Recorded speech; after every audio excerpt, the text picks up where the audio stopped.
Hello friend, welcome to our channel mister class 9th। मैं अकमल खान आज आप लोगों को क्लास 10th सोशल साइंस में जो आपका टॉप 10 सीरीज चल रहा था उसको हम कंटिन्यू करेंगे। इसमें हमारा आज है 7वां वीडियो। ये हमारा आज है 7वां वीडियो, यानी कि 6 वीडियो ऑलरेडी अपलोड हो चुके हैं चैनल पर।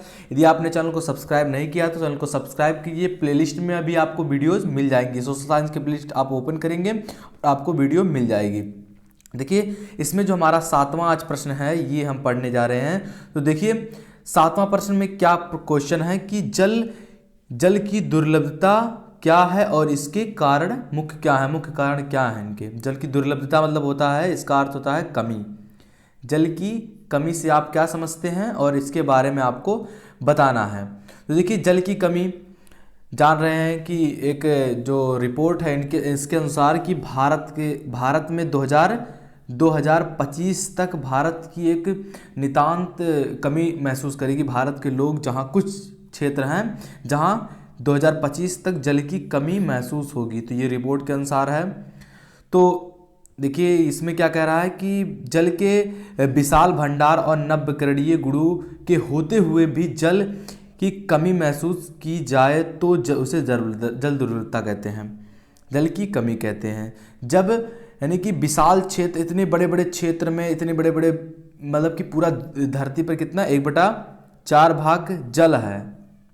1/4 में से आपका 1/4 3 भाग जल है, 1 भाग केवल पृथ्वी है। इसके बाद भी जब जल की कमी महसूस हो तो इसे जल की दुर्लभता कहते हैं, कमी कहते हैं। अब देखिए, विभिन्न क्षेत्रों में जल की कमी या दुर्लभता के लिए निम्नलिखित कारण उत्तरदायी हो सकते हैं। देखिए, कहीं जल अनावश्यक रूप से खर्च हो रहा है तो वहाँ जल की कमी हो रही है। कहीं जल आ ही नहीं रहा है, राजस्थान जैसे क्षेत्रों में, राजस्थान जैसे प्रदेशों में वहाँ जल की कमी है क्योंकि वहाँ जल है ही नहीं। जो जल का स्तर है वहाँ बहुत ही नीचा है।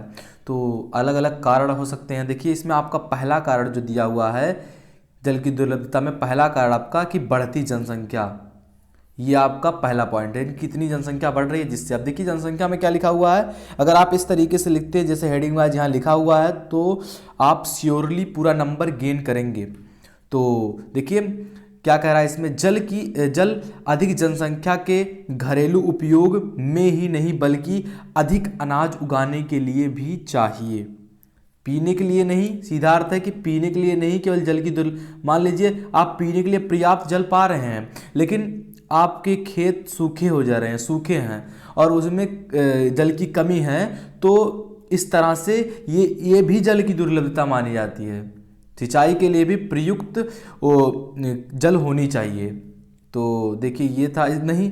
अतः अतः अनाज का उत्पादन बढ़ाने के लिए जल संसाधनों का अतिशोषण करके सिंचित क्षेत्र को बढ़ा दिया जाता है। देखिए, अब इसमें आपका जो दूसरा है कि जल का आसान वितरण आपका दूसरा पॉइंट है। इसमें क्या कह रहा है कि भारत में बहुत से क्षेत्र ऐसे हैं जहां सूखा पड़ता है, जैसे राजस्थान हो गया आपका। तो इसमें आपको हम एक पॉइंट और बता दे रहे हैं कि आपका क्वेश्चन पूछा जाता है कि जहां सबसे ज़्यादा बारिश होती है, ऐसे कौन से क्षेत्र हैं जहां सबसे ज़्यादा बारिश होने के बावजूद भी वहां जल की कमी महसूस होती है। अगर आप जानते हैं तो कमेंट जरूर कीजिएगा, लेकिन हम आपको बता दे रहे हैं कि ये जहाँ सबसे ज़्यादा बारिश भारत में होता है कहाँ, चेरनपुंजी, मेघानाम चेरनपुंजी आप जानते होंगे, वहाँ सबसे ज़्यादा वर्षा होती है। लेकिन फिर भी वहीं चेरनपुंजी से आपका 50 किलोमीटर दूर एक ऐसा गांव है जहां अब जल की नितांत कमी महसूस हो रही है, जल की कमी है वहां। तो ये आपका था। आप देखिए, आपका जो है कि भारत के बहुत से क्षेत्र है जहाँ सूखा पड़ता है, वर्षा बहुत कम होती है। ऐसे क्षेत्र में जल की दुर्लभता या जल की कमी देखी जा सकती है। इसके बाद जो आपका तीसरा है कि निजी कूप या नलकूप। बहुत से किसान अपने खेतों में निजी कुएं व नलकूपों की से सिंचाई करके उत्पादन बढ़ा रहे हैं, किंतु इसके कारण लगातार भूस्तर आपका नीचे जा रहा है। आसानी से जल मिल रहा है, उसको खर्च किए जा रहे हैं, फोकट का खर्च किए जा रहे हैं, जिससे कि आपका जो जल का स्तर है ये नीचे जा रहा है। लगातार भू स्तर नीचे गिर रहा है और लोगों के लिए जल की उपलब्धता में कमी हो रही है। तो ये था आपका। इसके बाद जो आपका अगला है कि औद्योगिकीकरण स्वतंत्रता के बाद औद्योगिकरण क्या है आपका कि नए नए जो तकनीकें उत्पन्न हो रही हैं उनसे क्या जल का ह्रास हो रहा है, जल की कमी हो रही है, जल का स्तर नीचे जा रहा है। औद्योगिकरण मतलब जो जैसे कि फैक्ट्रियों में बहुत सारे जल हैं जिन गंदे जल उनको फेंके जा रहे हैं, मतलब उनका यूज नहीं हो रहा है और इनसे भी ज़्यादा जल खर्च करके उन्हें अनावश्यक रूप में खर्च करते हैं, तो ये औद्योगिकरण से होने वाले जल के ह्रास हैं। देखिए इससे क्या स्वतंत्रता के बाद हुए औद्योगिकरण के कारण भारत में अलावड़ीय जल संसाधनों पर दबाव बढ़ गया। उद्योगों को ऊर्जा की आवश्यकता हुई तथा जिनकी पूर्ति जल विद्युत से की जाती है। इस कारणों से भी जल की कमी का सामना करना पड़ रहा है। जानते हैं कि आप बिजली किससे बनती है?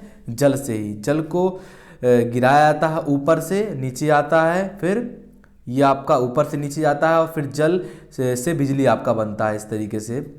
तो इसमें भी जल बहुत ज़्यादा खर्च होता है अनावश्यक रूप से।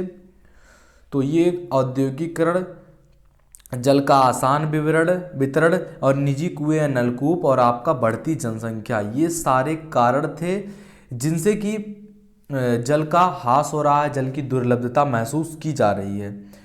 तो ये था आपका दोस्तों सातवां आपका था वीडियो। इसके बाद 7 हो गया, अब 3 वीडियोज़ और आएंगी टॉप 10 में। तो अगर आपने अभी तक चैनल को सब्सक्राइब नहीं किया तो प्लीज़ चैनल को सब्सक्राइब कीजिए। अगर ये आपको वैल्यूएबल लगता है आपके दोस्तों में शेयर कीजिए इसे।